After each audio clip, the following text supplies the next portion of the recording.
Hey, what's going on, everybody? We are back for another episode of the ABJ Podcast.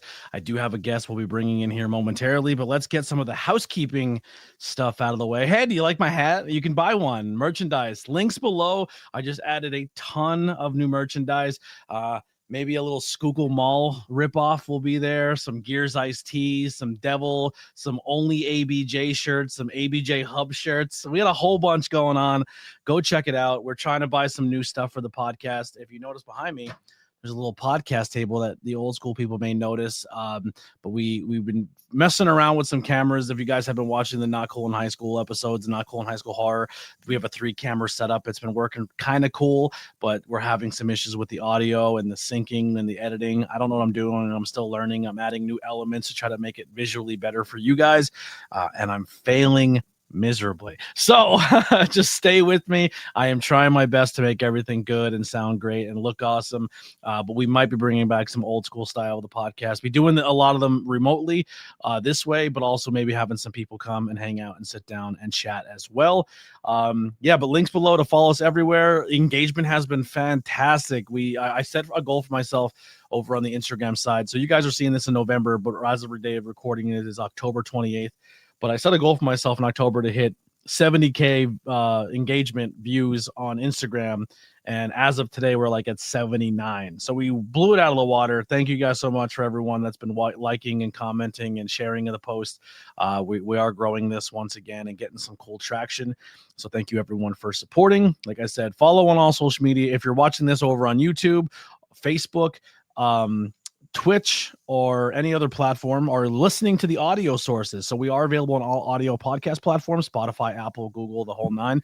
Just search ABJ Podcast. It's all kind of grouped into one. So if you want to check out interviews, it'll have like the ABJ Podcast. If you want to check out Not Cool in High School, Not Cool in High School Horror, it's all kind of broken up that way, and you can check it out by the thumbnails. But we have tons and tons of content coming. Some Truth Behind Illusion is coming back very soon as well. So we're trying to bring everything back.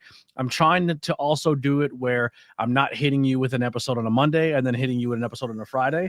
I'm actually just limiting it to just Fridays. So I'm just putting content out on Friday so you guys have a whole week to watch it, and I'm not overwhelming you with stuff, because that seems to be another issue of mine as I do it as well. And my microphone's doing it again. Son of a bitch. All right, we'll figure it out. We'll make it work. I'm going to bring my guests in, let them introduce themselves, and let's get this going. What's going on, Will? How you been, bud? Hey, what's up, dude? How are you? I'm doing great. Introduce yourself. Tell people who you are and what are we doing here? Yeah, so my name is Will Russell. I'm a musician, singer-songwriter, local to the Kingston, Pennsylvania area. Born and raised here. I put out some new music of some old music, and I kind of want to come on, chat with you a little bit, see what's going on, kind of get people up to speed.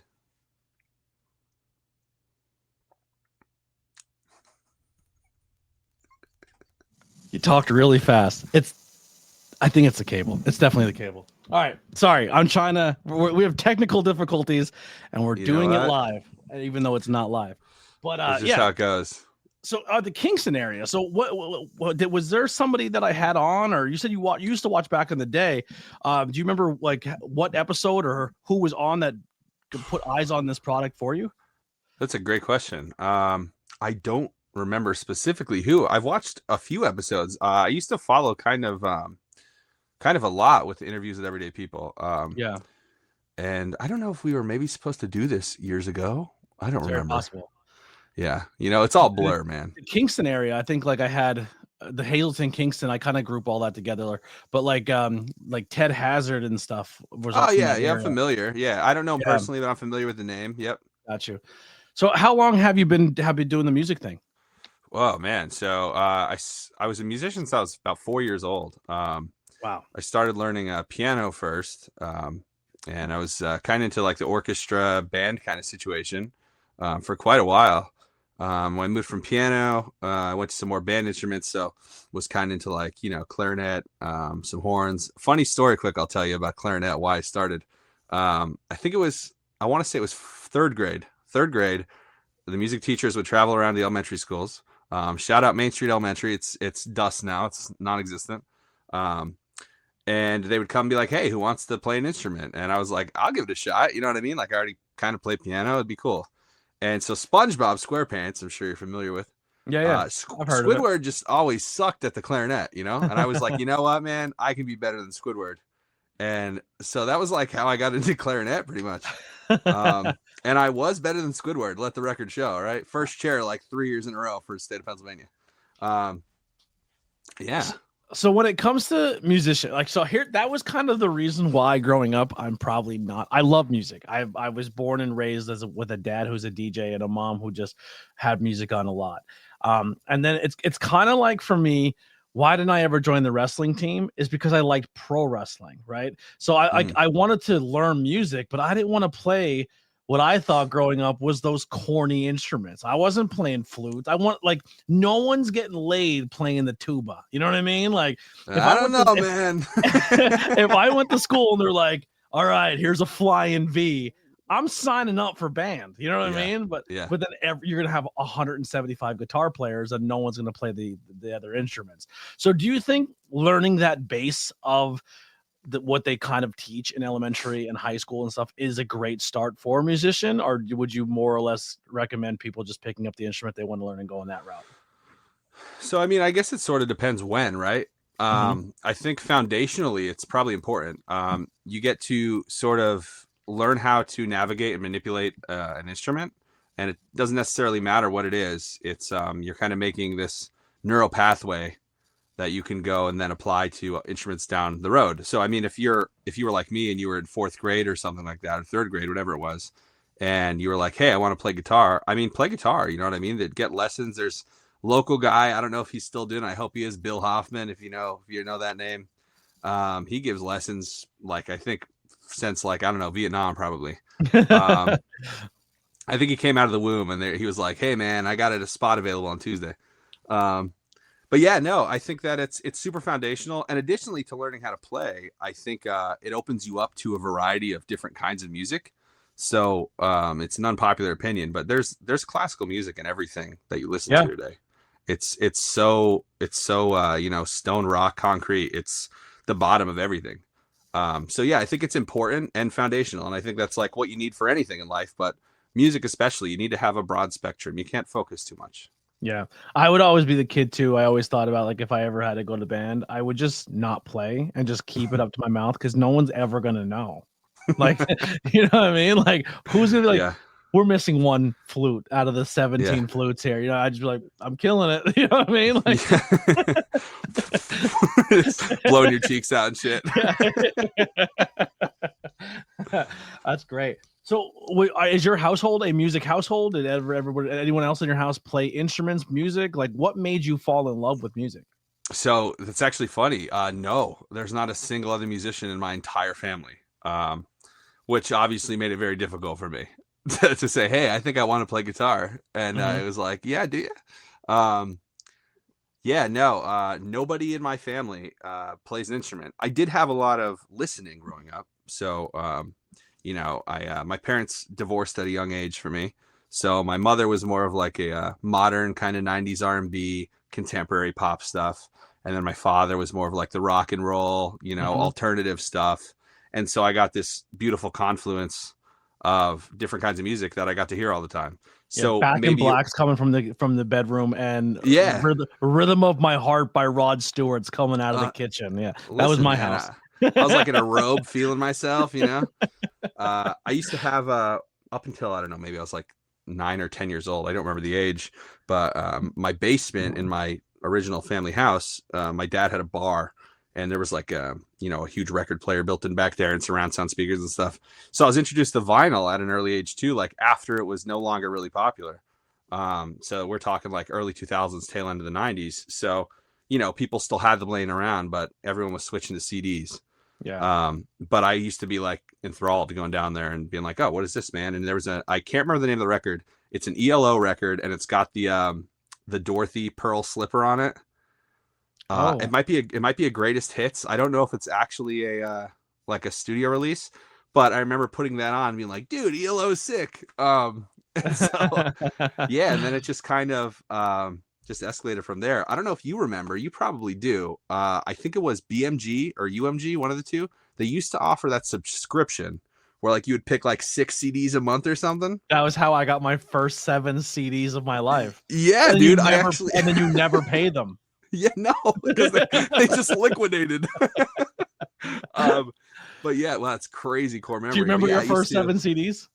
So, all right, we used to split it. My father would pick 3 or 4, and I would pick either 3 or 4, depending. I got Simon and Garfunkel, 3 a.m. on Wednesday, is it? Wednesday, 3 a.m., one of those. I got a Ray Charles box set, which is actually over on my shelf there still. I got Aerosmith Big Ones. Oh, shit, that's one of mine. Yeah, it's great. Yeah. I mean, it's banger after banger. It's the greatest hits, but I mean, debatably, maybe one of the greatest hits albums of all time. Yeah. I can't remember if there was a fourth or not, but it was definitely those 3. Yeah. So Big Ones was mine. Back in Black was my second. Then this is where it gets a little crazy. I got Matchbox 20. Tough. I got Orgy because I liked what was it? How does it feel? I don't know why I was into it. That's probably my mom side of the pop coming through. Had a little emotion coming out of you. Yeah, and then Big Willie Style, Will tough. Smith. Yeah. Yep.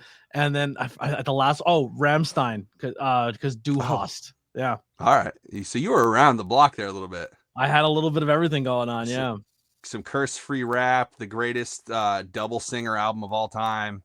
I mean, just banger after banger. Yeah, they were my first CDs, and then growing up, I would just I really branched out into other stuff. But yeah, that was my first subscription ones that we probably never paid. Yeah, there's a collection out there somewhere floating in the world. Yeah, I still in my car because I'm poor and I don't have a nice car, so I still have a CD player in my car. So I have literally probably every CD I've ever owned still in those big binders, and I have 2 big binders and they sit in my trunk. And every now and then I just go and pull a mixtape out from high school and I throw it in. I'm like, let's see what I listened to in 2004. Dude, I remember my father drove, I want to say it was a 99 Pontiac Grand Am, and it was the coupe, and it was purple. I remember it. And he got a CD player, maybe, I don't know, let's call it 2002, maybe something like that. And they just started making CDs that can hold a lot of fucking songs. Yeah. You could put 100 songs on one disc. And I remember he came home from work one day and he was like, oh, look at this. And a printed piece of paper with all the tracks and then the CD, and we just pop it in. It was oh man, I want to listen to Bryan Adams Cuts Like a Knife. 86 fucking clicks later, we got the song, Yeah. Remember how shitty Walkmans were, CD Walkmans were when they first came out? You'd be on the bus and every time the bus hit a bump or a stone in the road, your CD player would skip. Yeah. Yeah. Dude, they're take your music on the go, and you're trying not I can't walk or it'll skip. Yeah. Then holding a glass of water. Yeah, it was the worst. Try to listen to your Limp Bizkit Korn albums and it was skip. Dude, and the clip never stayed on. It always broke off the back. Yeah, so every inconvenience of trying to find a place on your body to hold it without holding it in your hand. It duct tape it shut every time. Yeah, crazy. Now it's people listening are what the fuck are you talking about? I just listened to Spotify. You got it, man. You got it made. Yeah. So what kind of kid were you growing up? Were you always just the band kid, or did you explore into sports? What were you popular? Did you struggle with? That's such a tough question. So firstly, I was a only child. So a lot of being an only child is finding ways to amuse yourself. I was super big into WWE. I still kind of am, actually. Yeah. But man, I've been to so many shows. My first show ever was a WWF show. It was right before they had to change due to the World Wildlife Foundation being Vince McMahon, get the fuck out of town. The only lawsuit he has ever lost. Yeah, I mean, shout out to that panda. You know what I mean? Yeah. We all know what the logo looks like. Yeah, so I mean, there was a lot of I did play sports as well. I started wrestling when I was 5 years old. And mini football, I played football and I wrestled my entire life. I did that through the whole thing, which is kind of why the school band stuff got put to the side, and I shifted more into just playing music on my own. I wanted to do sports more. Yeah. Yeah. So, I mean, as an only child, you kind of have to amuse yourself. So it was listening to a lot of records. It was trying to write fucking horrendous songs. I wish I kept one piece of paper from what I tried to write at 7 years old. It's probably the greatest thing of all time, or it's a top 100 now. I don't know. Yeah. But yeah, no, I played sports. I had a lot of friends. You know, I still have my best friends. There's 5 of them. I'll give them a little quick shout. We got Geezer, Dave, Wayno, and Tom Pash. They're you have a spread friend out named around. Geezer? Or do you Aussie over here? Yeah, no. So his name's Garrett. I don't know if I want to say his last name, but it's No, close to Geezer. So that's kind of what we just call him. Oh, me. Were you aware that like he was also named after a giant rock legend? Well, so like when I say Geezer, I think it comes from a place of Geezer Butler. Yeah. But you know, sometimes I call him Gizzard, Giz, which is very close to, you know, the other one. But yeah, no, these guys have been my best friends since I was like a kid, like pissing myself. I thought and that was up until I was 13, obviously. Like, the gang's all here. Yeah, so 5 best friends. I'm fortunate in that regard. I mean, like, I love those guys. You know, they kind of friendship sort of turns into you know, siblinghood after a long time. I mean, you look back now, that's like over 20 years of being friends with these guys. And yeah, I mean, I had a pretty easy time in school. I had a lot of friends, whatever you want to call them, acquaintances. Got along well. I don't like the term popular, so I'm gonna refuse to use it. Yeah. But you know, I made friends with a lot of people. A lot of people have a lot of different interests. I was always very eclectic, so there was, you know, something I can talk to about this guy with, and this girl over here, and this guy. But yeah, so I think I was fortunate enough to have a pretty easy go of it. A lot of people look back at you know, high school and middle school. Well, middle school sucked for all of us. Let's just get that right out. There's no good middle school experience. I don't believe it. Yep. Middle school is the point of time where you just try to not do something embarrassing. Actually, for me, I went to a very small school. So like if you did something in middle school, if you pissed your pants in middle school, you were the piss your pants kid for till graduation. They're like, you're during your ceremony, like Anthony Blackwell pissed his pants in 3rd grade. You know what I mean? Like everyone knows. Yeah.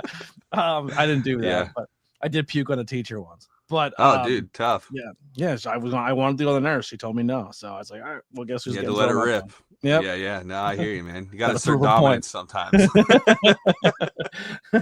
R.I.P. Miss Repple. Oh man. Yeah. She sucked. She's in hell, definitely. Fuck her, dude. They planted a tree for her after she died. I peed on it. I'm not gonna lie. She was terrible, man. She treated me like shit. He went back for the double tap. That's insane. Yeah. I got her back. I'm still here. You're a tree. Yeah, how about that? So when did you really was like how music's gonna be this thing? I really want to pursue it. I want to kick this in and really put my effort and to learning these instruments and honing my craft. Yeah, so kind of as far back as I can remember, I feel like when I started listening to music, I started envisioning myself like on stages being these guys. I could tell you a specific moment. I want to say I was 7 years old. I was either 7 or it was 2007, but I think I was 7. And I had Cinderella. What was the album called? I think it was just called Night Songs. Oh, or Long Cool Winter, the white one, whatever the white one is. Yeah. And I believe Nobody's Fool was on that album. And I used to like fucking be in my bedroom, like pretending I was like Tom Kiefer. Shout out him, by the way. I got to meet him later on in life. Super cool dude. Crazy voice. His wife's very nice as well. Yeah, so I just kind of, I guess, always sort of wanted to do that. I like the idea of performing. I like that there's this sort of persona and character you get to play. It's like acting without the bullshit. You know what I mean? You get to kind of just say, here's an hour and a half of what I want you to see about me. And then, you know, I put on a good show and then I go home. Yeah, it's very pro wrestling. It's the entertainment is just entertainment. Yeah. I think I always say like I'm glad I became a podcaster because my ADHD growing up, I was like I want to be a pro wrestler. I want to play in the NBA, NFL. I want to also be Steven Tyler. And if I have time later on, I'll learn how to. If I have enough money, I'll buy an instrument and then also be Slash. But none of those panned out. Yeah. I'll teach you how to be Steven Tyler right now. You got to grab the sides of your cheek muscles. Or you just gotta pull them out like that. There you go. Dude, you're like 70% of the way there. That's Dude, he's like when I think of a rock star, I think of him. Like him and Ozzy are my two go-tos. What were the beginning stages of finding yourself as a musician? Like, so you said you wanted to start young. Did you change genres a lot? Did you always kind of know what style you wanted to be, or did you like, well, this month, new era is popular, or I'm gonna be a grunge kid or an emo kid? Like, did it flip flop a lot? So, in terms of what I wanted to be, maybe only once it changed. I think at the very beginning, it was like those classic rock guys. I'm a huge fucking Kiss fan. Shout out to Ace Frehley. Yeah, just passed away. Dude's an absolute legend to me. I mean, I cannot begin to talk about what Kiss has meant to me and how influential they've been on my life. I actually, right over there, you're not going to be able to see it, but I think it's 1992. It's the Kiss Playboy with the fold out, and there's just a bunch of, obviously boobs and all four members of Kiss. Did you ever go to Vegas? I didn't. No, I did get to see Kiss a few times, but I never got to see them in Vegas. So if you go to the Rio, which is off the strip, in the Rio casino, they have because that's where we stayed when we went the first time I went to Vegas. They have an indoor Kiss mini golf course. Ooh, yeah, and it's like all neon and Kiss, and all the walls are like the story of Kiss as you're going through. And it's just like, in this era, Kiss is here. Then the makeup comes off. And then this is when they put their blood in Marvel Comics. And it's just like the whole, as you're playing golf is the whole story. And then, like, how every golf course you have to hit the last ball and it's the hardest one ever. It's Gene's mouth. You have to shoot it up Gene's tongue. Yeah, I figured. Yeah. Awesome. And that was his 4,576th patent, probably. Yeah. So. Yeah. I don't mind Kiss, but Gene's the most recognizable and known member. But he's the biggest scumbag, and I think he puts the biggest strain on the rest of the band. I wish I could just figure out, like, it's so difficult because he does look like such a piece of shit, right? And in my heart, like the little 6-year-old kid in me who just wanted to listen to fucking, Detroit Rock City over and over, I wish that he would still believe that Gene Simmons was like God. Yeah. And part of me would love to just talk to him and like just walk away and be like, yeah, you know what, he does suck. But I almost want to avoid the Hulk Hogan of classical rock. Yeah, that's a great comparison, actually. Yeah, everyone's like, dude, that's the guy. Like when you think of Kiss and you're like, but he fucking sucks. He's an asshole. Yeah, fucking like Martyr versus Mogul. It's like, yeah. Sorry, ADHD sidetrack here. You're good, man. Are you on the Youngblood train? Are you a fan of Youngblood? Actually, yes. That's a recent thing for me. I didn't know much about him besides knowing the name and like kind of know what he looked like. And I want to say, I don't know, maybe about 4 or 5 months ago, he put out a song. What was it called? He has that big one, Zombie. There was another one. I got him from the Changes when he did I'm going through the Changes at the Aussie show, and then I was like, all right, and then I played Zombie, and then I heard the Kiss cover, the I Was Made for Loving You. Yeah, it's fucking unbelievable. I love how he changed enough of it, but still stayed true to certain aspects of the song. Yeah, and he seems like a sweetheart. I hope he is. Every video I've ever seen him interacting with anybody, whether it was like what's the word when you like see somebody from behind, you're not like on the video. I can't think of words right now. Fuck words. But yeah, like he always seems to be this authentically nice dude, and I hope he is, because like he's kind of like running rock and roll right now. Yeah, he like had several torches passed to him that like you couldn't even fucking dream about. I think that the Aerosmith and Youngblood album drops like next month. They did like a 5. There's gonna be a one-off song, and then they're like, no, let's just do like 5 or 6 songs. Yeah, and that song's kind of cool too. Word, I mean, I'm gonna hit you with real quick. The words are kind of stupid. Yeah. Whatever. But Steven's still yelling, and it still sounds nice. By the way, if for whatever reason any member of Aerosmith is ever watching this, you fucked me 3 times on seeing you live. All right. And you're my favorite band all time. Same. I have an Aerosmith tattoo on my arm. What do you have? I have so it's actually the Dead's Keep on Truckin'. However, I'll share a piece of fan literature with you. So when Aerosmith was first touring, they had this old fucking van. It was disgusting. And I don't know if it was painted on there already, if they painted it on, but it was the Keep on Truckin' guy. And probably this has got to be, I want to say 6 or 7 years ago. There's this guy named Rick Sickler. He's up from New Hampshire, and I got in touch with him because he was on American Pickers and actually helped the band reunite with the van. It was like on some fucking farm somewhere, just like, yeah, I heard about that, growing trees. So I got in touch with Rick. I got to talk to him for a while, and they do this thing up in Sunapee, New Hampshire, which is where they used to summer all the time. Aerosmith and like I think Tom, Joe, and Steven were the main guys who would go there. And they kind of go there often now. And like once a year, they do like an Aerosmith kind of day thing. They like pay homage to the original locations. They'll play some music. Other people come up. I was going to go play at that. And for whatever reason, it got canceled that year. And I didn't get to go. I was going to drive 7.5 hours to this fucking place. Because I was like, dude, I mean, are you kidding me right now? I'm going to play guitar with Joe Perry. I drive 13 hours for that. Yeah. But not many people that cool. era with a voice like Steven can still sound as good as they did back then. I know, it's and for how like straining it sounds to sing like that, the fact that he like has a larynx and an epiglottis is insane. Yeah, I always say my two favorite bands are like I can listen to so many of their songs, but I can never go see them live. You couldn't pay me to go see them live. Is Motley Crue and Taking Back Sunday. Oh my god, dude! I love both those bands. Yeah, I love those bands. I'll put them on all day long. But they're like, you want to go see them live? I'm good. Pass. I'm good. Yeah. I don't want to. I'll go see Steel Panther cover Motley Crue. Dude, Steel Panther rips, by the way. They're so good. Rips. Satchel is such a good guitar player, dude. I mean, like, I love that it's a joke, but then you're like, oh man, he fucking rips. You know, they're all really good. Yeah. And Michael Starr, he was like a David Lee Roth, like cosplayer, and they did like a Van Halen cover band. That's so cool. Yeah, he was in the movie Rockstar with Mark Wahlberg. Oh yeah, that's right. He's trying out for the band as Mark's walking in. Yeah. Oh my god, that's so sick. I love this. This is great. We're gonna do some movie album reviews. So we're gonna pick albums. Dude, 100% all day. I could do that. What are some key moments or accomplishments you've had so far in your music? Going like since going. I mean, since you're 7 years old, but like.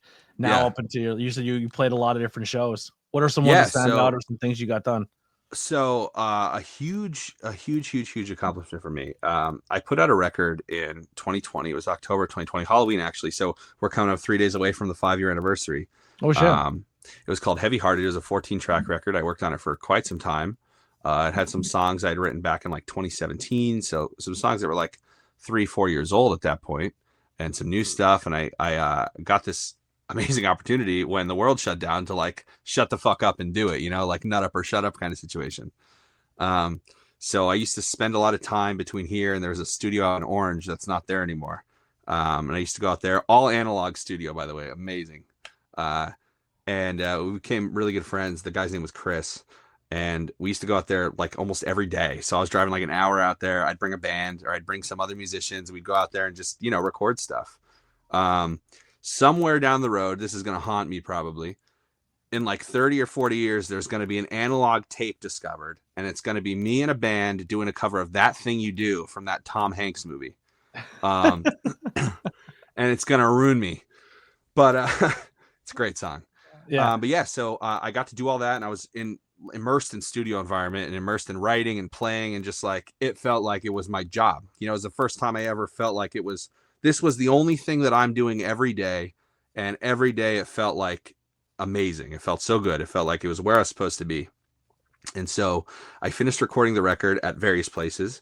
And I put it out, and I ended up signing a deal with Big Noise, which was, I think, 2 months later. And that was awesome. The guy named Al Gomes, a lot of people, you can look it up.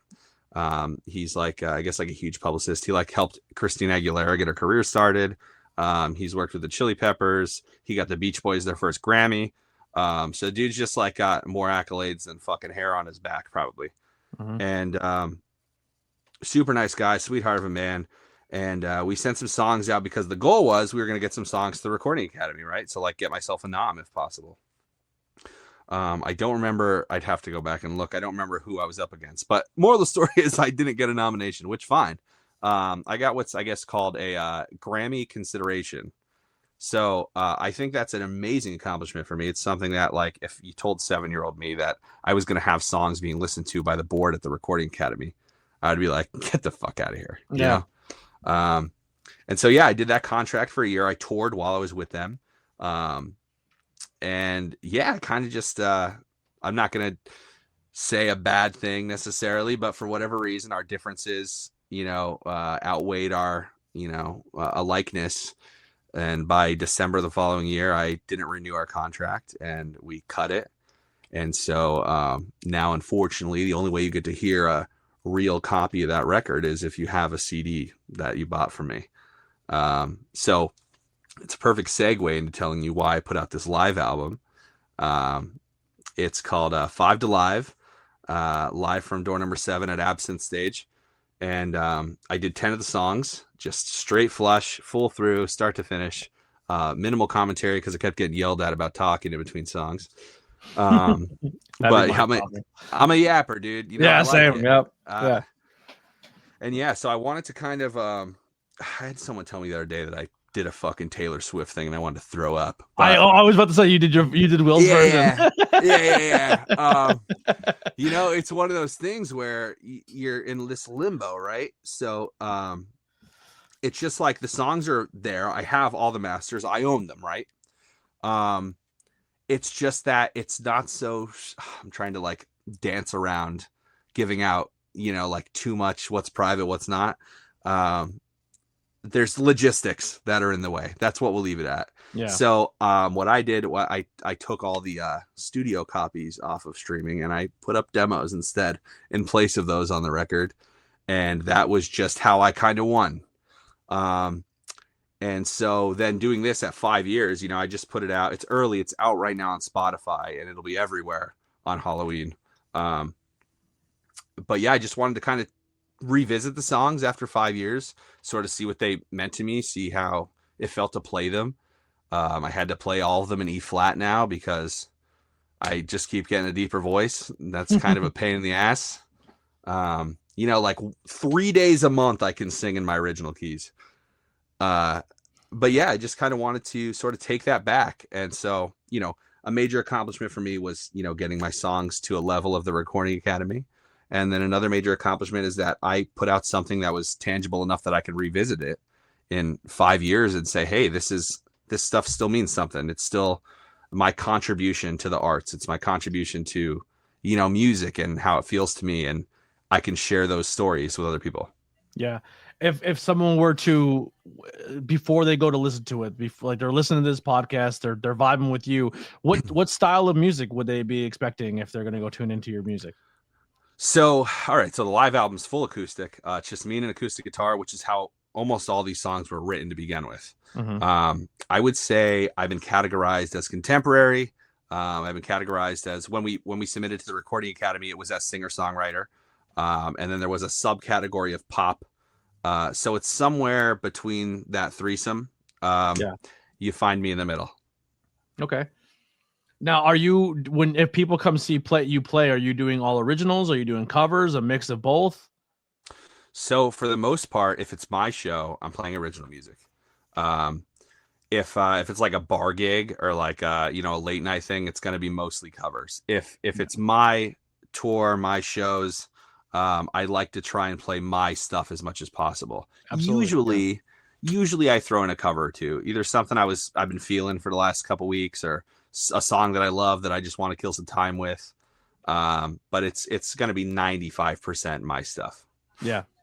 I like that. I love when people stick with their originals, but I also, I think that it's kind of important to know a couple covers because I do think sometimes that's how you win somebody over. I mean, look, we're talking about Youngblood right now. Yeah. Didn't listen to one Youngblood song until he went out and did Changes. Yeah. And then his other favorite song is the Kiss cover. And then I'm like, all right, I like him. Let's see what else he got. You know what I mean? Like, it sucks. You kind of like being the artist of like, I don't want to be the artist of somebody else's art. And you're like, you gotta do what you gotta do sometimes, So what's funny is there's a lot of people don't think about this. There's a huge strategy to set list. There has to be, peaks and valleys. There has to be level playing field. There has to be familiarity. There has to be intrigue. There's like, it's a lot of people think, what are you going to play? You write down fucking 20 songs and that's what you play. if that were the case, you'd probably bomb, because you got to have things that there's only so much attention span in a human, right? Mm-hmm. So you sort of have to, I don't want to use this word, but you have to manipulate that, right, to your Yeah. advantage. So, You got to be entertainer. Yeah. So I play 2 of my soft songs, and no one really gives a fuck, right? No one's going out to hear soft shit unless you already know what I play and you're coming to hear the soft shit. Yeah. I mean, like, even John Mayer still has to play Your Body is a Wonderland live. Yeah. So it's just about being like, okay, you guys sat through my sad shit. Thank you. I'll repay you with this upbeat shit. And, we just kind of throw back and forth with each other. And that's kind of, and there's some, the set list isn't absolutely, non-negotiable. So I think if you're reading the room, right, and you see that people are really getting into the upbeat shit, you switch a couple things around. Maybe you omit a couple songs. But for the most part, there is strategy that goes into it. And you have to be like, okay, I know what this sounds like. I know what I like. But I also have to step out and go, if I was at this show, when would I go take a piss? When would I be like, time to go have another beer? You know what I mean? It's like, you have to get people to want to stay. Or shame them when they go take a piss. Call them out. Crowd work is important. Absolutely. Yeah. Oh, sorry. That was that song. That song, not good. I have to poop, guy. Yeah. Why don't you get the fuck out then? That guy's going to take a shit right now. Yeah. Why don't you go find the bathroom at your house? How's that sound? Oh man, this. Speaking of strategy, I usually have a great one here, but this fucking mic is driving me bananas. I'm like, this next segment's brought to you by Shure mics and why they die after 3 years. Yeah, I'm really frustrated. It's been about 3 years of using this too. Yeah. So what are so we talked about the accomplishments, but what have been some setbacks or adversities you've had to overcome? Oh, this entire fucking industry is a setback. I'm so your fucking, dreams is the setback. I'm being so literal. This is a delusional career. It really is. There's so many facets of this. I gotta compartmentalize. So right now, music is so accessible, right? It's more accessible than it's ever been, and I don't know that it can get any more accessible without a chip in your brain. You literally just like, I can type in anything. Like, I can type in, world's best farts compilation, and it's on Spotify. You know what I mean? Like, you don't even have to look anymore. Like, you don't have to wait for a YouTube ad, nothing. Like, you just like, boom, fart sounds. And so it's so accessible, and that makes marketing and playing live kind of, secondary almost to people. It's like, why do I necessarily need to come see you, right? Because like, I got it right here and I didn't have to work for it.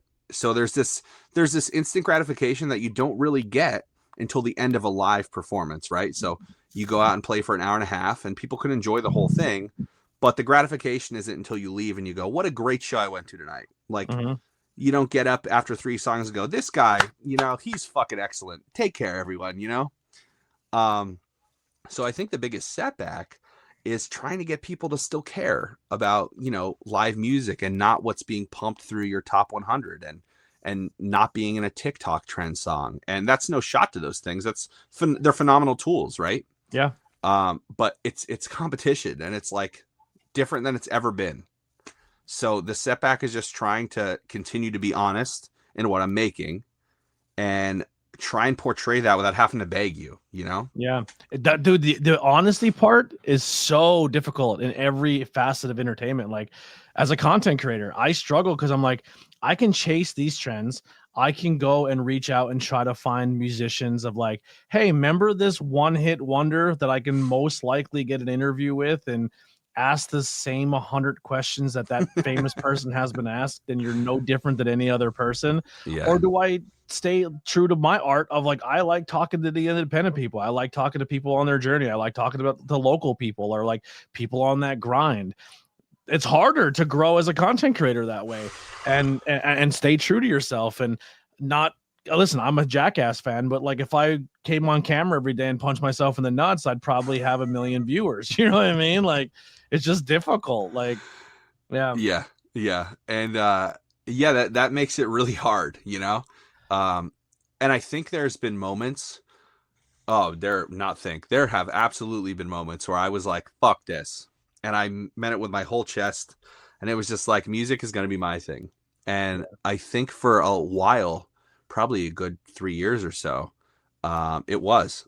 And it was just like, I came home, I worked my day job, and I came home and I played. And maybe I recorded something for me. Maybe I recorded nonsense, or just played around with tones, or played around with new progressions, or went back and tried to learn a full album, kind of like, sort of like going back to home base, Yeah. and just kind of being like, let me re-navigate this, but make sure this time I know my terms.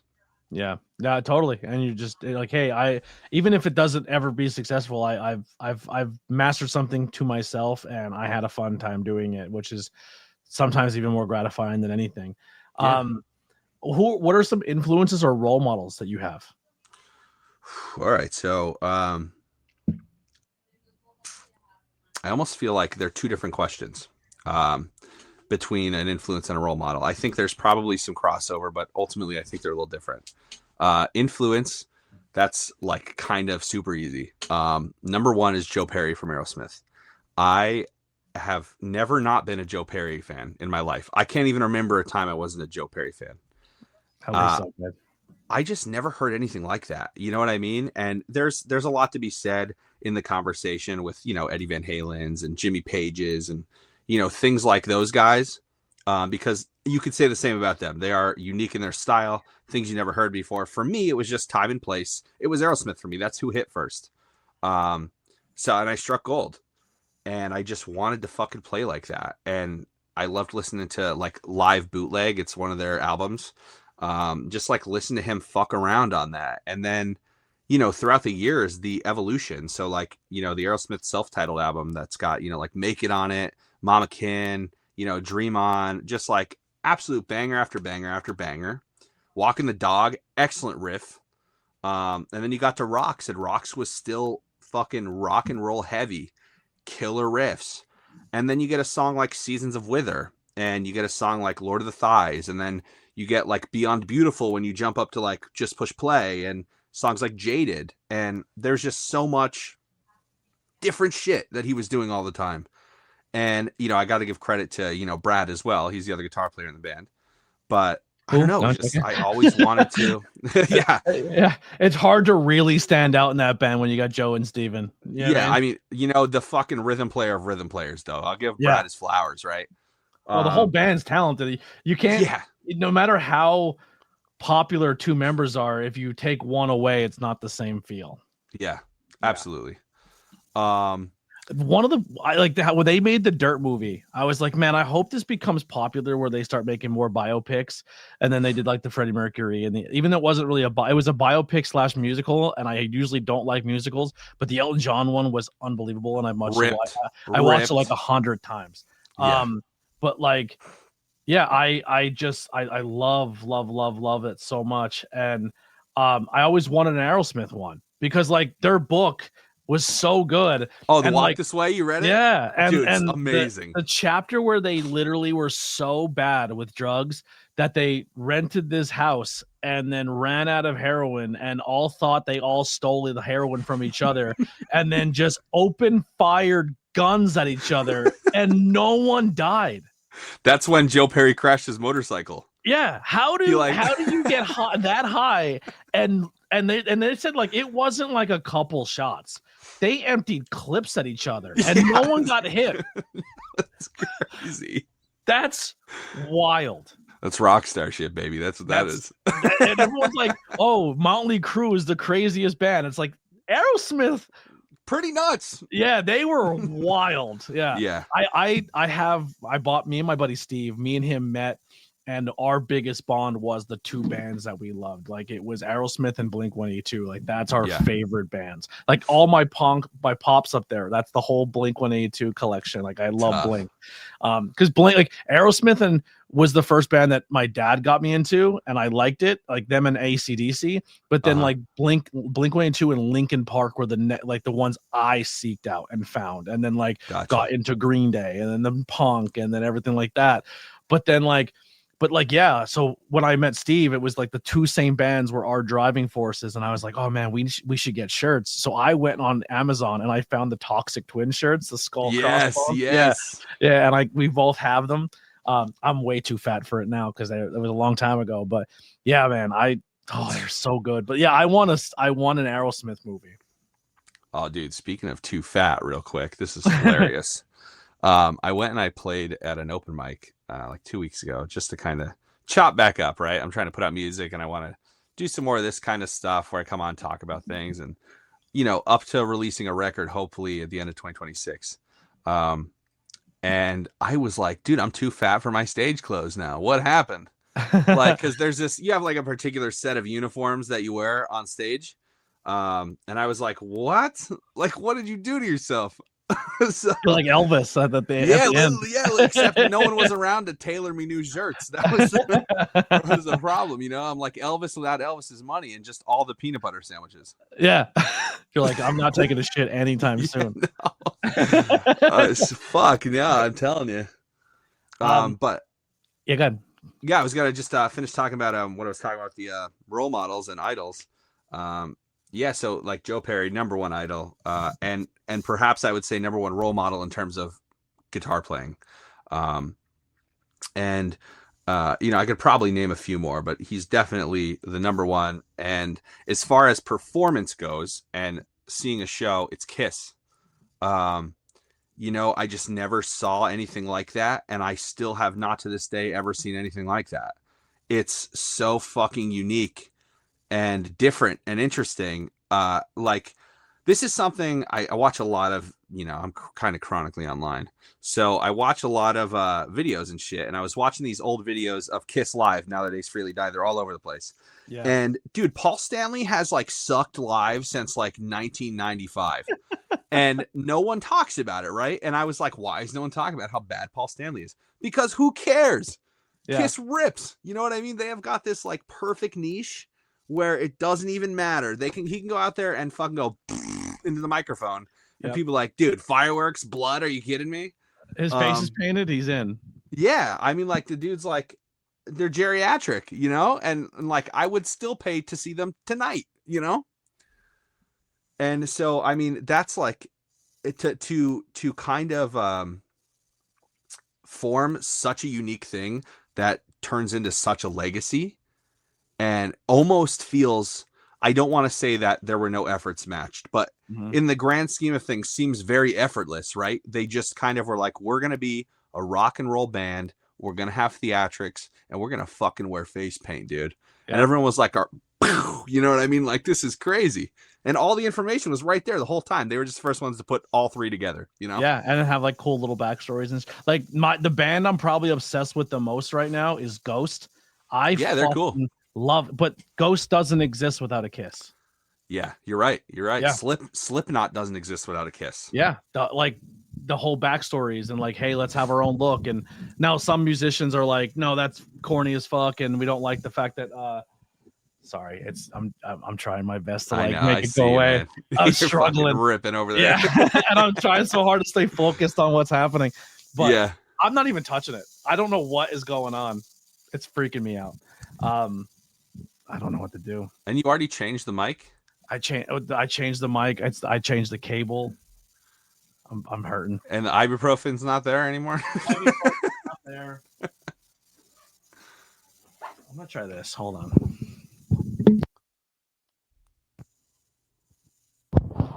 All right. I don't know if it sounds any better or worse. You just lost a bunch of high end, but I mean, it's just the microphone. But yeah, no humming. It's a completely different microphone. Oh, the hum's back. Wait. I put a microphone with a little pop filter on, so maybe a little better. It's still I think there. It's a cable. It's the cables. Fucking hell. Rest in peace. R.I.P.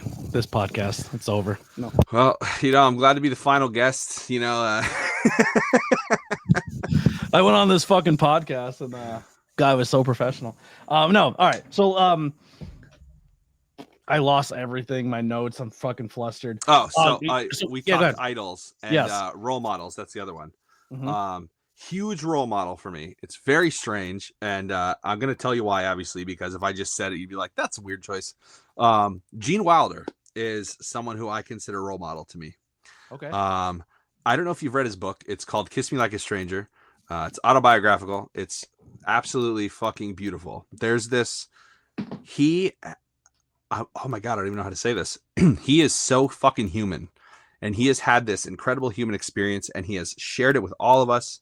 He's always been himself through his shortcomings, the times he was an asshole, falling outs with people, but he navigated this beautiful journey of becoming a human being. And I didn't know that all until I read the book. I watched a lot of Gene Wilder movies, like probably all of them at this point. And I always loved him, thought he was hilarious, thought he was a fantastic actor. He's super theatrical. He sells himself for the fucking bit, which I take definitely a lot of, because I will never let the bit die until it's finished. Yeah. But yeah, it's got to be him, man. And it's not even in like, a lot of people look at idols sort of like in a father figure way, or like something along those lines. It's not how I look at it. I look at it as just like, this is how you be a human, because it taught me a lot of making sure you're saying sorry, making sure you have conviction in what you do, whether it's good or bad, following through on what you say, putting everything you have into something you love, whether that's art or a person or it's a painting or it's a song. It's like about leaving no stones unturned, and ending up like he did, which was massive. He's a pillar in cinema history. Yeah.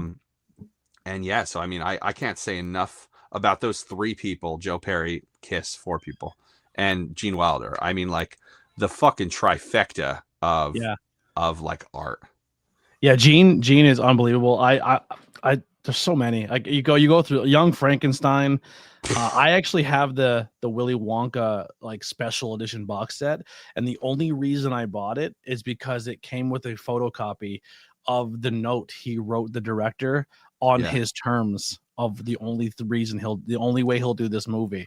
And it's like the fact they put that in, I was like, that's so sick. Yeah. Like, didn't they just put a documentary out of him too?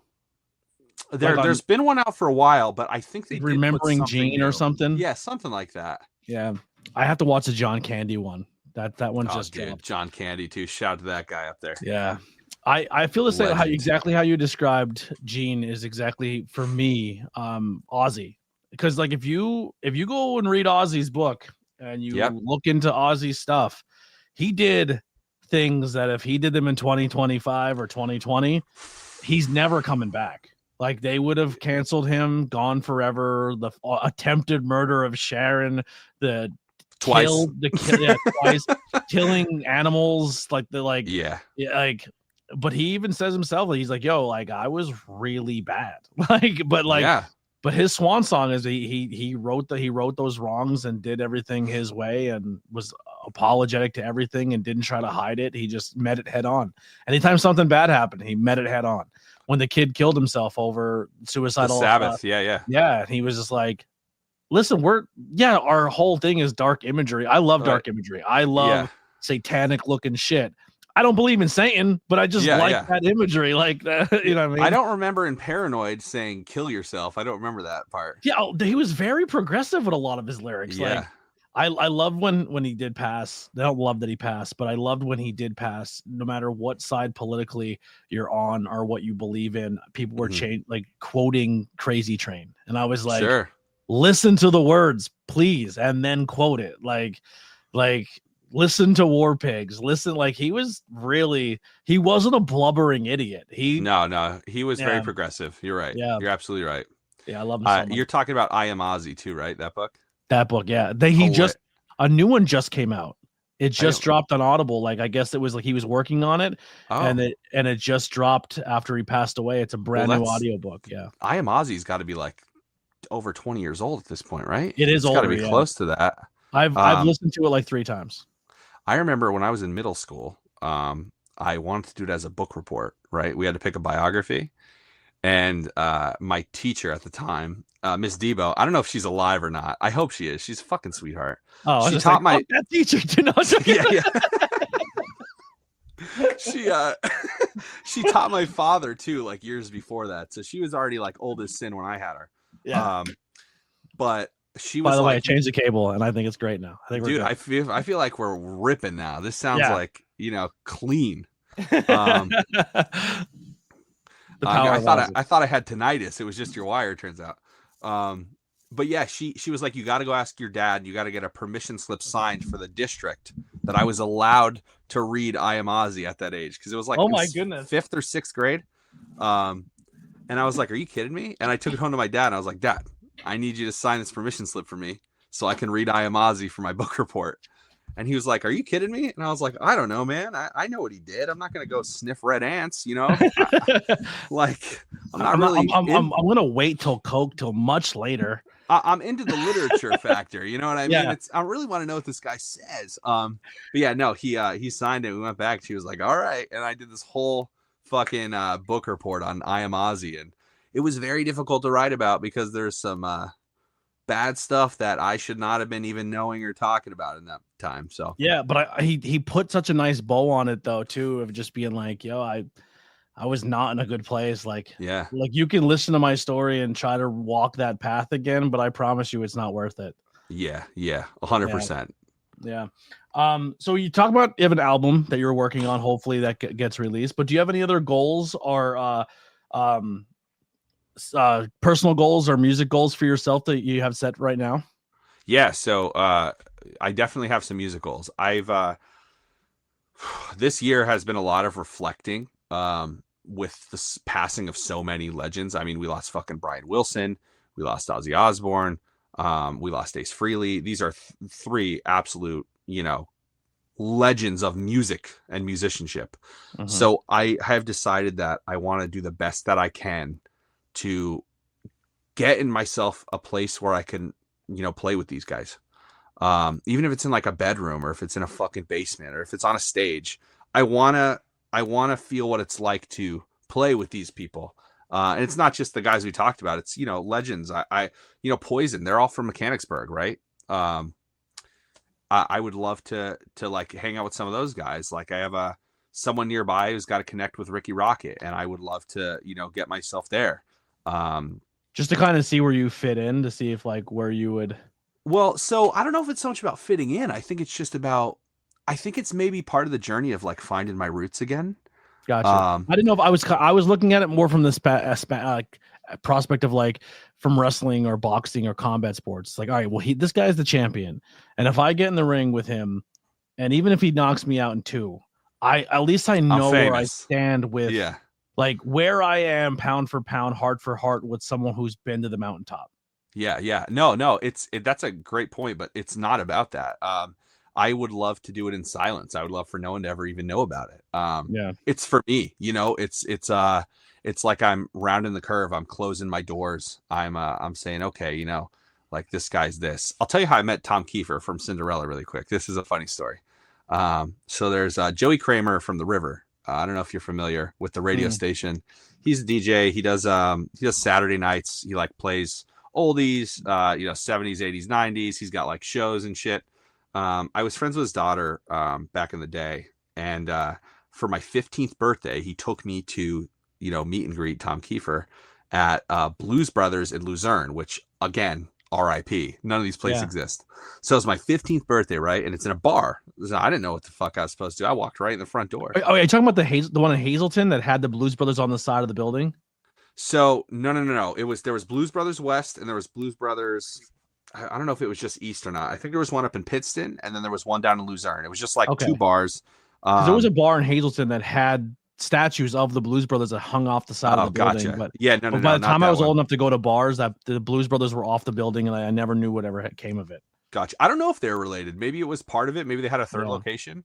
But I remember I walked right through the front door of the bar, and everyone was like, like I looked 15. You know what I mean? I didn't look like an adult. Yeah. And I was like, dude, I'm here for like Tom Kiefer. Like, where do I go for that? And they're like, dude, it's in the back. We can't just walk through a bar. And I was like, it's my birthday. Come on. Give me a beer. Shut the fuck up. Give me a shot. And I'm in If it the was back, School right? County, they would have poured you one. Yeah, I'm sure they would. You know what? Around, if I tried hard enough, I probably could have got it here too. Yeah. We're not so different in counties. So Jane Train, I don't know if you ever heard that name. She passed away, unfortunately. Rest in peace to her. It was, I don't know, about 8 or 9 years ago now. She was an opening act. She was a huge local musician. She was great.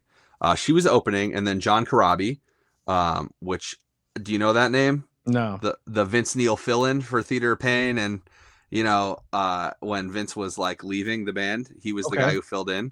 Yeah. So John Corabi, he was going to be before Tom, and then Tom came on. So I didn't really know John Corabi at the time. I didn't really know who he was, what he looked like, who the fuck he is. And so we're like in a VIP section, and it's very like, whoa, we just had a power flash. Did you see that? Yeah, it's a spooky night for technical difficulties. Whoa, dude. Whoa, we're cursed. So I'm standing there, I'm talking to this guy, and he's telling me these fucking dirty nun jokes. I mean, like, we are laughing, getting on, having a good time. Probably like an hour through Jane Train's entire set, through like the fucking mumbo jumbo, all the commentary and whatnot. We're talking, right? And finally he's like, hey man, nice talking with you. And like, we shook hands and everything. I was like, you too. He looked like Rob Zombie, by the way. Yeah. And so he walks out the door. He left because like the VIP door had its own exit, and he just walked out. And I was like, all right, well, this dude's leaving. I knew his name was John, and cool. Fucking like 7 minutes later, this guy walks out on the stage. He sits on the stool, and he goes, hey, I'm John Corabi. You might know me from Motley Crue. I wrote some of the Theater of Pain stuff. And I was like, you didn't mention any of that.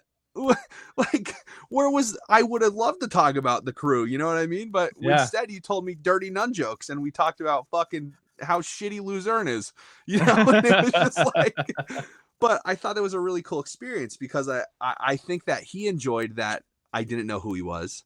Mm-hmm. And I just was talking to a dude, it didn't matter that he was anybody. But I thought it was such a cool moment. And anyway, later on that night, Tom came on. He was fucking sick, super cool guy. And it was an awesome experience. Great 15th birthday. Yeah, thanks, Joey Kramer. You're the man. That's super dope. I haven't met a lot of like, I mean, I've met some, but I never really like sat in shadow with them. Like, I went like the Crowbot guys. I had a chance to meet some of the people from like the 68 and all the damn things and stuff. So that was kind of neat. But like, yeah, I don't really. I think I met Gwar, but they were out of costume, and I didn't know I was talking to Gwar. Yeah. But fun fact, I also went into a Gwar show not knowing about Gwar. Like, I knew of them, but didn't know a single song. You know what I mean? Like, I was like, all right, I'll go see this band. And I'm like, this is nuts. Actually, that night, it was Crowbot Gwar and Necrogoblicon, which now is my favorite fucking podcast with John Goblicon. I love, Right Now is so fucking funny. But yeah, it is super dope meeting like your friend, your like people like that. Like in the wrestling world, I've met so many people of like, I'm like, I watched you since I'm a fucking kid, and it's just like it's a dope experience. So outside of music and the things you do in your personal life, what are some hobbies or some interests that you have that maybe people aren't aware of? Oh yeah, dude. I mean, I'm super into the arts, right? So outside of music, I like to write a lot. I've actually written a book, and I've written 2 poetry books, which should hopefully be in circulation in 2026. Newsflash to anybody out there who wants to publish a book: it's hard, and it's weirdly expensive and very difficult to get anybody on the phone. So yeah, I'll shout those out really quick. The first one, I wrote a book which is called "Crying in a Bathtub: A Guide to Panic Disorder from a Professional Panicker."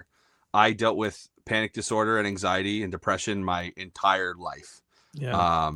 I'm actually raw dogging life for the first time right now. I'm off all meds, which is fucking amazing. The spectrum of feelings that I have back. It's and you know what? I don't want to dog on the meds because I think they helped me. I think they were utilitarian. They provided me with these tools, these services that I can take going forward with me. Sometimes to get over panic and anxiety, you just need a couple minutes without them. You got to remember that they're secondary to how you think and how you feel. And additionally to meds, there's just so many other things that you can do to help yourself. So basically that book, Crying in a Bathtub, is essentially me giving the reader all the tools I had to go seek out on my own over 15 years, and I don't want anything. I wish I could give it to you for free. It just costs money to make. Yeah. So when it's available, I mean, it's going to be not for profit. It's at cost. You get it because you need it, and I want you to have it. I love I'll that. send you a copy too once Yeah, I I'll, get I'll it. definitely read it. Yeah. And then the other Maybe we'll two, audiobook it. We'll audiobook it. oh hell yeah, dude. I'm like, you ever been so fucking sad, man? It's the only way I listen, consume books is audiobooks. listen to Beth by Kiss. I have so much fucking ADHD. I read Yeah. 3 lines in a book and I'm like, I don't remember what I read. Yeah. I'm like 51st dates. I read the same fucking chapter every day. It's like 7 a.m. Like, what page on? You're like 7. It's like 8 p.m. What page on? 7. Yeah. I started back over because I forgot everything. I watch movies and like do a review on the podcast. I'm probably the worst movie reviewer of all time, but maybe I'm also the funniest because I don't remember a single character's name. I could watch an entire TV series from season 1 to 9. They're like, oh, I don't what character? they're like the guy with the long hair. I'm like, oh yeah, he's cool as fuck. Like, you know his name? He was in every scene and they said his name a million. No idea. They're like, he's dead and he actually murdered a bunch of people. It's crazy that you'd say he's like, good. I know what he did. I will never remember the character's name. Yeah. Like the small details. Like, I don't know. I don't understand how like Star Wars fans, they know Star Wars government better than they know their own government. Like they're like, oh, well, he was like the second ranking general of the fucking Democratic. Like, I was like, what? How do you know that? Get that in the movie? Yeah. How did like? I don't remember that line. You're fucking into it, like, and I don't want to be part of this anymore. You're so passionate. I'm backing out. Yeah, I just got to give you that win, man, because I just can't compete. Anything else? Are you into like gaming or anything like that? Not really. No. I occasionally will like retro game. I got a PS2 recently. Nice. So I've been going and revisiting, like, honest to God, WWE SmackDown vs. Raw 2007. If I'm being honest, that's the game. Here comes the pain is where it's at. You know what? I agree partially, right? Yeah. I think that SmackDown vs. Raw 2007 is the greatest WWE game that has ever fucking come out and graced this planet. Wow. Story insane. Better than No Mercy and WrestleMania 2000 on the N64. No Mercy's got the appeal because it's arcadey, right? It was like the first time you met like arcade to like, oh shit, this isn't like I can play through the game. It's not just like a match and it's over. But I don't know. I just felt like maybe it was the moment in time for me. Mm-hmm. But I played all of them. I just still to this day go back to that. I love it. I got WWE 2K25 for the PS5 too. And it's fucking ass, dude. Yeah, that game sucks a bag of dicks. It made it too complicated. Sometimes I think video games got too complicated. I just need a simple game. I want simplicity. And in-game currency, fuck you. You know what I mean? Fuck you. Yeah. And here's a huge gripe I have, by the way, with 2K25. Why did you get rid of the real cutaway scenes? Yeah, terrible. That was amazing.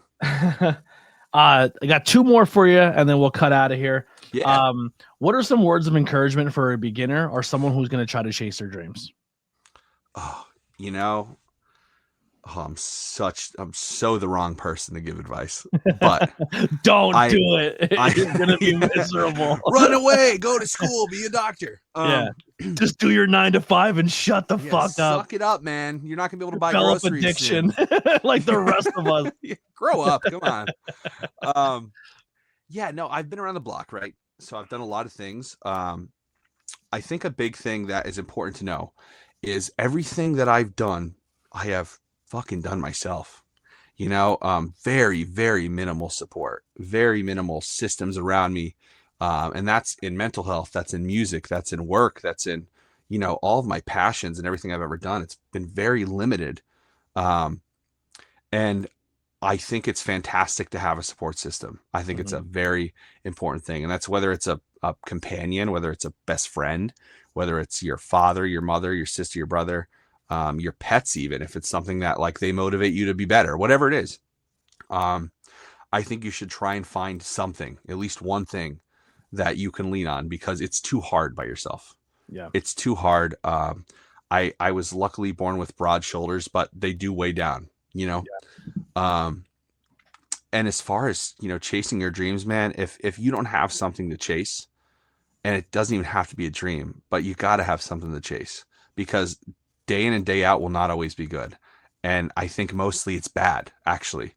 And you put up with the bad to find those good moments. So, for some people, it's, working a terrible job Monday through Friday, but Saturday they go golf with their best friend. And it's like they worked 5 days so they can get to that golf game. Yeah. And it's, it doesn't have to be monumental. It doesn't have to be playing a fucking Madison Square Garden.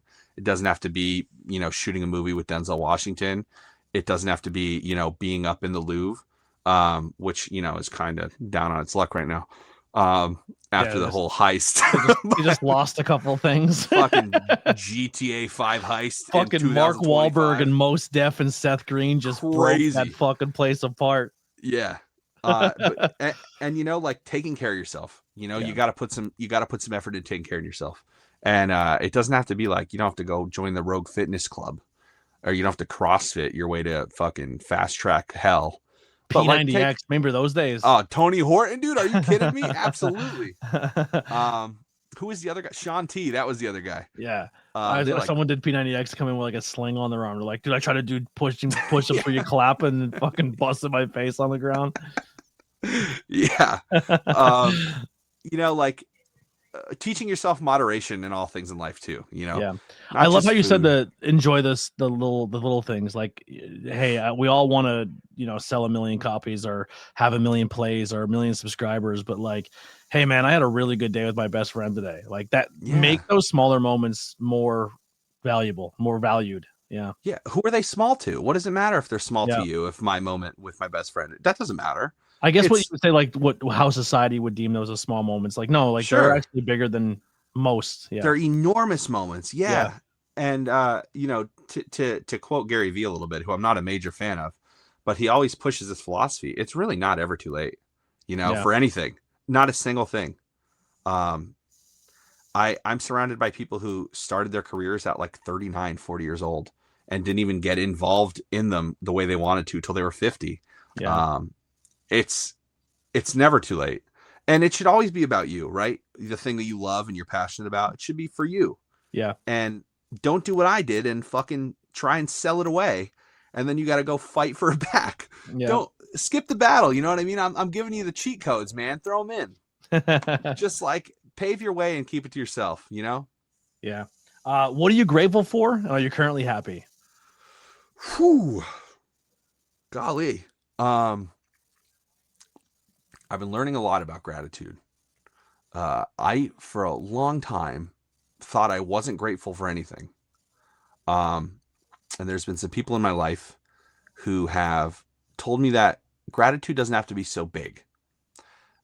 So for me, when I thought gratitude, like, it's not about roof over my head, because I did that. I work, I pay, I found the place to live. I put my ass in here. What the fuck do I have to be grateful about? I paid for it, like this is transactional. And so I had to learn to not think like that. And it's not about that I paid for it. It's that I get to, I get the opportunity to pay for it. I get the opportunity to have this job that affords me the money to live here and to fill my fridge up and to, feed my cats and like to buy a guitar on a whim, just because I was in the store and I couldn't put it down. Like, those are things to be grateful for. I'm more and more grateful these days to try and be alive, and not just coast. Getting off Lexapro has helped that a tremendous deal for me. Getting to feel highs and lows. I mean, sometimes right now I watch a video of like a dog and I get tears in my eyes. And I'm like, what is going on with you? I'm so jealous. I'm not even on anything. I am so broken as an Italian Irish kid that dude, if you cry, you're gay. And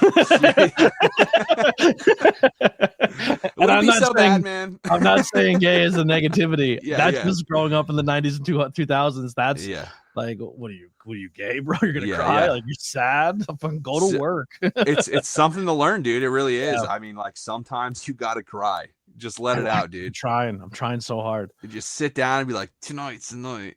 Come on.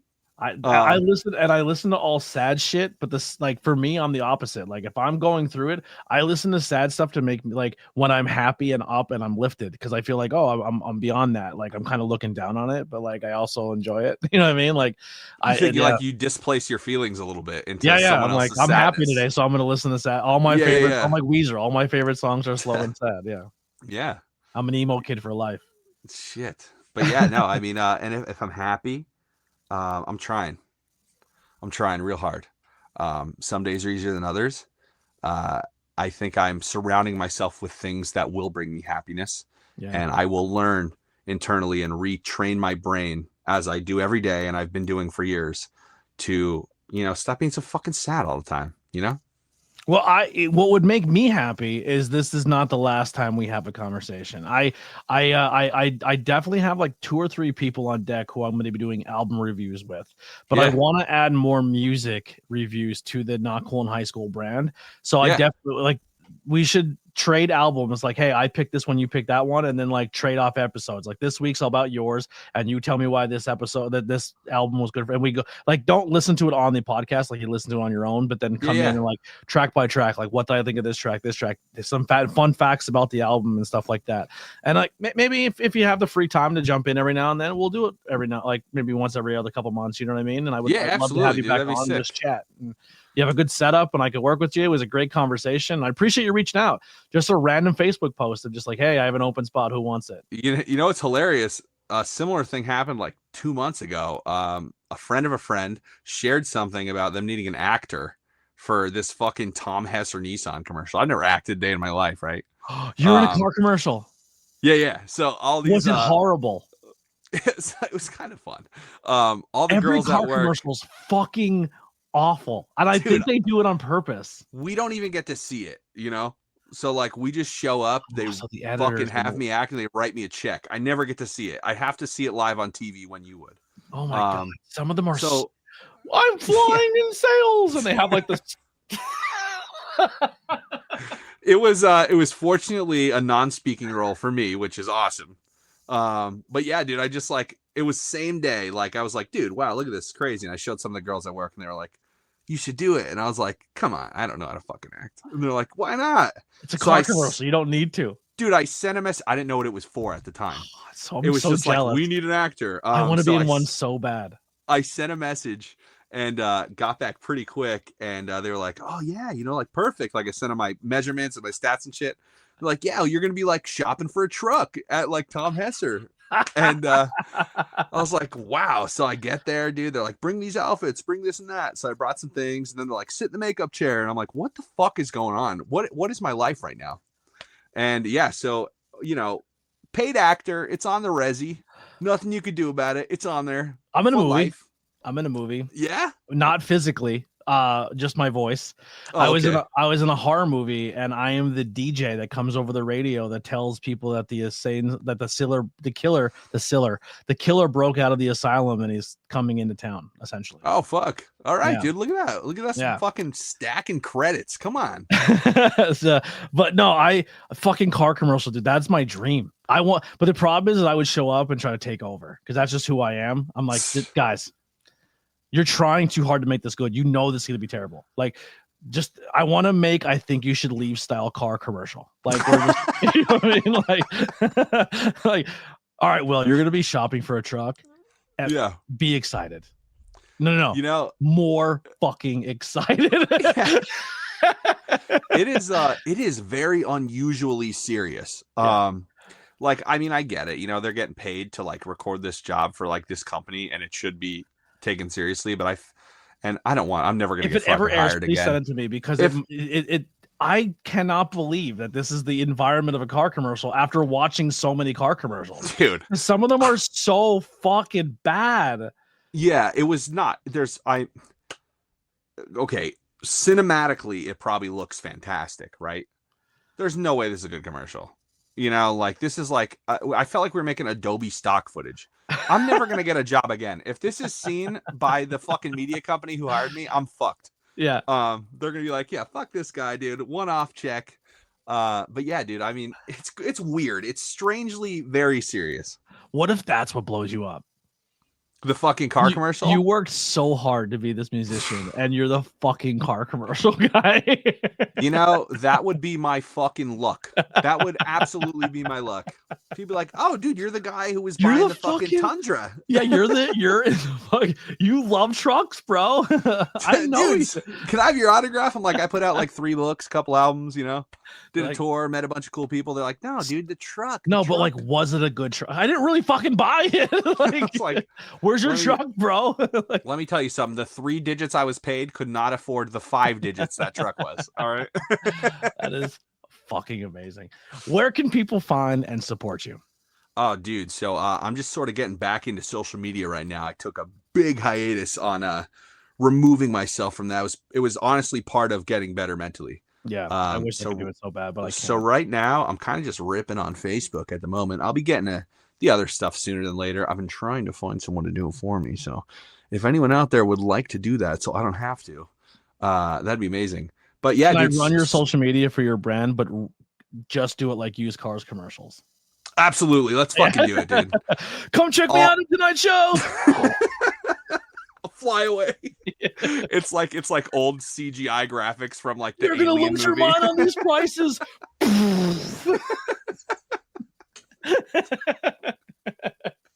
Yeah, absolutely, dude. I mean, I think it could work. The crossover that nobody knew they needed. I'm gonna get stoned tonight and send you 100 fucking terrible used car commercials. You have opened up a can of worms. All the links will be below to follow Will, the album and the Spotify links, everything will be there. But thank you so much for reaching out, and this will not be the last time. We'll definitely touch more. Maybe I think the first review album, I mean, you could still pick whatever you want, but I will kind of like your favorite Kiss album. Like, let's go back and do it. Yeah, dude. Yeah, I don't think I've listened to cover of a Kiss album. Wow. Okay. Yeah. Awesome. Yeah. Yeah. I definitely have one in my head. We won't spoil it, but yeah, All dude, right. Thank you very much for having me. I had a lot of fun. It's a great conversation. Thank you so much. I'm looking forward to seeing how it does. And, if people give a shit about my mental health and Kiss. All time, like, this guy's fucking microphone. No, we fixed it though. It took a while, but yeah, guys, if you made it this far and you haven't ran away because of my terrible technical difficulties, hit the likes, the subscribes, the shares, put this out there. I'll be having a whole bunch of clips going with this, as well as social media. Follow Will on all social media. Tell him that you're following because of this podcast, and go give him a follow over on Spotify and listen to some music and put cents into his pocket, because Spotify, I heard, doesn't pay anybody. But yeah, fractions of pennies, baby. Fractions of pennies. So just put it on, leave the house, and just let it on repeat all day long. Guys, after 8 years, I can almost afford 1 Starburst. Not the pack, one. Yeah, one tiny Starburst. But that's going to do it for the ABJ podcast. We'll see you guys next time. We're out of here. Thanks, man.